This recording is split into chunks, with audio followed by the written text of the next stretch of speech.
Jones.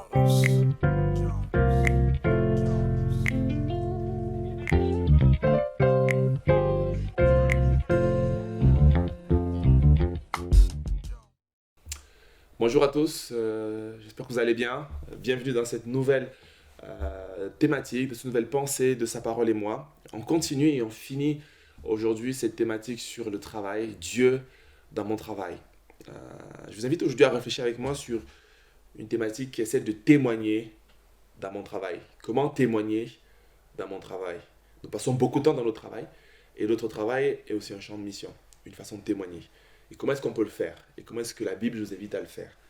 Lisez avec moi un texte dans l'Ancien Testament, Daniel chapitre 6, du verset 11 au verset 14. Daniel chapitre 6, du verset 11 au verset 14. Le contexte, Daniel était un haut fonctionnaire de, euh, du roi Nebuchadnezzar. Et en tant que haut fonctionnaire, il aura certaines pratiques, il aura certains privilèges, il aura même certaines promotions dont certains seront jaloux. Et ils vont chercher une occasion de nuire à Daniel. Ils vont proposer au roi Nebuchadnezzar, sans que lui il s'en rende compte, de proposer un décret afin que tout le monde s'incline devant un faux Dieu. Mais Daniel n'était pas prêt à vivre cela. Et donc il serait un peu en quelque sorte mis dans un piège pour pouvoir s'incliner soit devant le faux Dieu ou renoncer à son Dieu. Et donc on lit ensemble Daniel chapitre 6 du verset 11 au verset 14. Lorsque Daniel fut au courant de la rédaction de ce décret, il se retira dans sa maison, où les fenêtres de la chambre à l'étage étaient ouvertes dans la direction de Jérusalem. 3 fois par jour, il se mettait à genoux, priait et exprimait sa reconnaissance à son Dieu, tout comme il le faisait avant. Alors ces hommes se précipitèrent et trouvèrent Daniel en train de prier et de supplier Dieu. Puis ils se présentèrent devant le roi et lui parlèrent de l'interdiction royale. N'as-tu pas écrit une interdiction d'après laquelle toute personne qui, dans l'espace de 30 jours, adresserait des prières à un autre Dieu ou homme que toi, roi, serait jeté dans la fosse aux lions? Le roi répondit, cet ordre est aussi sûr que la loi des Mèdes et des Perses, qui est irrévocable. Ils prirent de nouveau la parole et dirent au roi, Daniel, l'un des exilés plutôt de Juda, n'a tenu aucun compte de toi, roi, ni de l'interdiction que tu as écrite, et il a fait sa prière 3 fois par jour. Amen. Daniel se trouve dans une situation très compliquée. Il y a eu un décret qui avait pour but de le nuire et de le détruire. Il devait prier un autre Dieu que son Dieu habituel. Mais Daniel va continuer de prier son Dieu. Il ne va pas arrêter de prier son Dieu. Il a été au courant de cette interdiction. Mais il va continuer à prier son Dieu 3 fois par jour. Plusieurs informations à retenir dans ce texte. La première chose, c'est que Daniel était un homme très très important. Il avait un rang presque de premier ministre dans l'Empire. Mais malgré son occupation, malgré son emploi du temps très chargé, Daniel prenait le temps de prier 3 fois par jour. Son travail ne l'a pas éloigné de sa foi. Son travail ne l'a pas éloigné de ses convictions et de sa marche avec Dieu. C'était un homme qui avait une crainte de Dieu et un homme attaché à Dieu. Et on le voit dès sa jeune enfance. Lorsqu'il est arrivé au palais, il a décidé de ne pas se corrompre et de manger les mets qui étaient proposés dans la cour du roi. Il va chaque fois prendre position, il va chaque fois affirmer son identité de juif, parce que c'était le cas, et son identité de croyant, et c'était le cas. Il n'a pas été dans l'invitation forcément aux autres de devenir juifs ou de changer leur religion. Il n'était pas dans du prosélytisme, mais il était dans l'affirmation de qui il est et de son identité. Il n'a pas caché qui il était pour faire plaisir aux autres et de prier à notre Dieu. Donc c'était un homme très occupé, c'était un homme qui était impliqué dans son travail, c'était son ministère, mais également c'était un homme qui, malgré tout ce qu'il vivait, gardait ses convictions et gardait sa foi. Malheureusement, aujourd'hui, les bénédictions de Dieu sur le plan professionnel nous éloignent parfois de Dieu. Parfois, dès lors que j'ai trouvé un bon travail, dès lors que j'ai trouvé une position, eh bien, je fais tout pour la garder, pour la conserver, au risque de perdre ma foi et de perdre mes repères.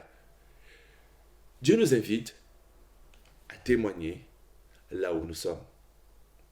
Que nous puissions affirmer nos convictions, notre foi dans notre milieu. Alors, j'avoue que c'est un terrain sensible dans le contexte dans lequel nous vivons, ou dans le contexte de laïcité. Mais la laïcité, ce n'est pas, et même sur le plan républicain, la laïcité telle qu'elle est définie, ce n'est pas l'absence de religion, ce n'est pas l'absence de foi, ce n'est pas le fait que tu n'as pas le droit de dire qui tu es. C'est simplement le fait que tu n'as pas le droit de l'imposer à quelqu'un d'autre ou bien de le mettre en avant. Mais ça n'empêche pas que tu peux dire que tu es croyant. Et je vous invite à avoir plusieurs étapes pour témoigner de manière pratique dans son travail. Première chose, dites que vous êtes chrétien. Simplement. Sans forcément vouloir évangéliser tout le monde, parce que parfois on a une conception différente. On va dire, je vais faire en sorte que tous les gens qui ne sont pas dans l'église viennent à l'église. Et on prie pour cela, on est sensible à cela. Mais la première chose, c'est dites qui vous êtes simplement. Quand tu arrives au travail, qu'est-ce que tu as fait hier? Hier, je suis allé à l'église. Ça saute, peut-être j'étais un froid dans la conversation, mais qu'on sache que tu es un croyant et que tu es un chrétien. Et que si tu as certaines valeurs, comme j'ai parlé durant la capsule précédente, si tu ne mens pas, si tu ne voles pas, si tu pratiques certaines choses, ce n'est pas parce que tu as simplement des bonnes valeurs, mais parce que tu es chrétien.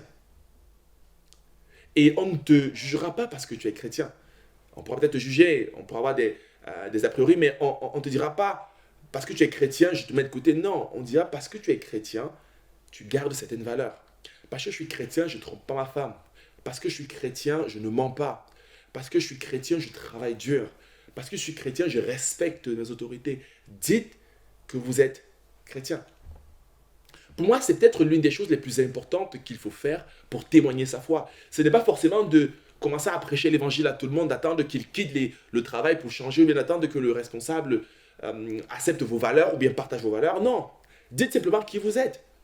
Parce que tout le monde dit qui il est. L'écolo dit qu'il est, celui qui est impliqué sur le plan politique dit qui il est. Et aujourd'hui, l'une des choses qu'on respecte moins, c'est tes convictions et ce qui tu es. Si elles ne sont pas trop bizarres, bien évidemment. Et on n'a pas besoin de donner une impression mystique du christianisme. Beaucoup de personnes aujourd'hui n'ont pas encore rencontré d'authentiques croyants et d'authentiques chrétiens.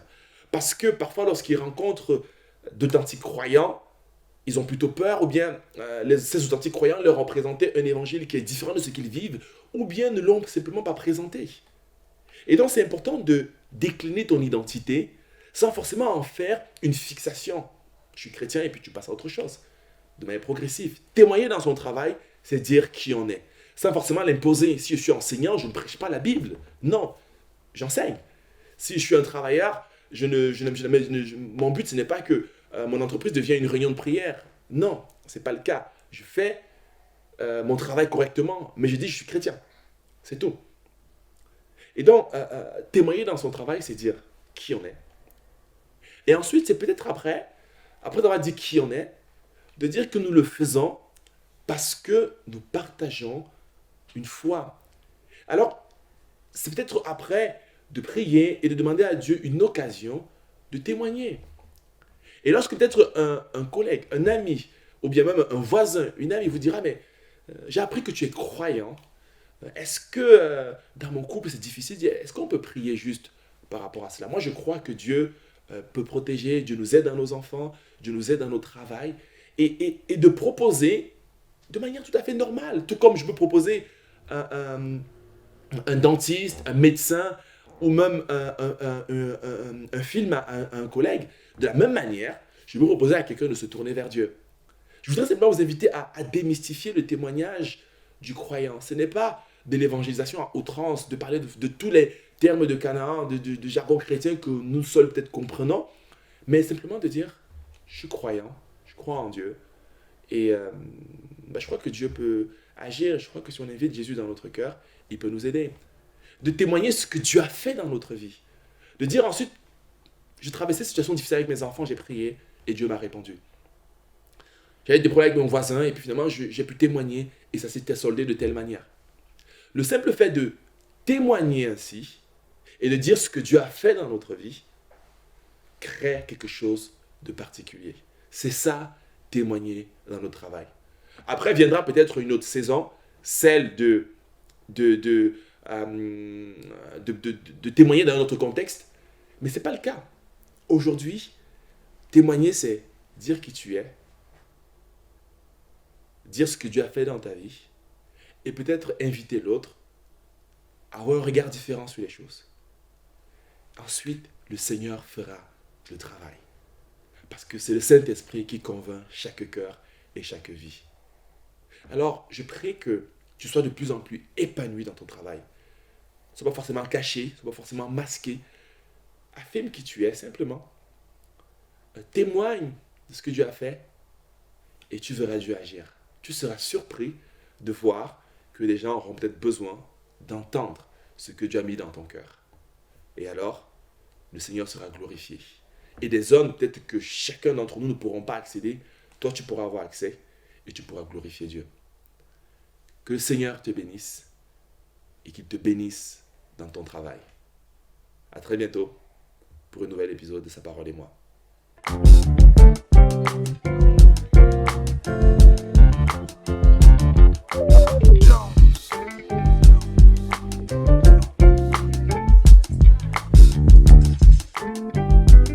Jones.